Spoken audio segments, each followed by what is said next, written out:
மா ஓ என்னப்பா திரும்பி உன்னோட நார்மல் ஃபுட்டுக்கே வந்துட்டியா? ஆமா என்னோட ஃபுட்டு இதுதான். அதை பாருங்க, பழைய சாதம்ப்பா. சாப்பாடு கொஞ்சம் மீது போச்சு. சரி இந்த சாப்பாடை வேஸ்ட் பண்ண விரும்பல. 1 கிலோ அரிசி 64 ரூபா போட்டு வாங்குறோம்.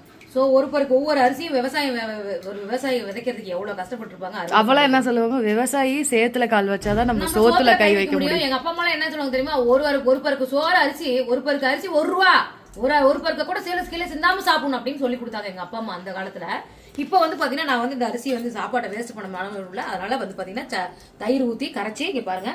இந்த சட்னி காலையில வந்து பிரேக்ஃபாஸ்ட்டுக்கு எங்க வீட்டுல இருக்கவங்களுக்கு தோசை ஊத்தி கொடுத்தேன். பாருங்க, மாவு நேற்று அரைச்ச மாவு தீந்து 1 நாள் தான் வச்சுக்கணும். 10 நாள் எல்லாம் 1 வாரத்துக்குலாம் அரைச்சு ஃப்ரிட்ஜில் வச்சுனா அதுல வந்து ஒரு பூஞ்சை வந்துடும். அதெல்லாம் அப்புறம் ஒரு பாக்டீரியா உருவாயிடும். அது கெட்ட பாக்டீரியா புளிக்கிற மாதிரி நெஞ்ச கறிக்கும். அதெல்லாம் சாப்பிட்டேன். ஒரு நாளைக்கு வச்சுக்கணும். ஒரு தடவை மாவு அரைச்சா ஒரு நாளைக்கு, மிஞ்சி போனா அடுத்த நாள் காலையில பாருங்க இந்த காரச்சட்டி தொட்டு இந்த பழைய சோறை சாப்பிட போறேன். அவ்வளவு டேஸ்டா இருக்கும். உங்களுக்கு யாராருக்கு இந்த பழைய சோறு காரச்சட்டி காம்பினேஷன் பிடிக்கும் கமெண்ட்ல சொல்லுங்க. வாங்க சாப்பிடலாம்.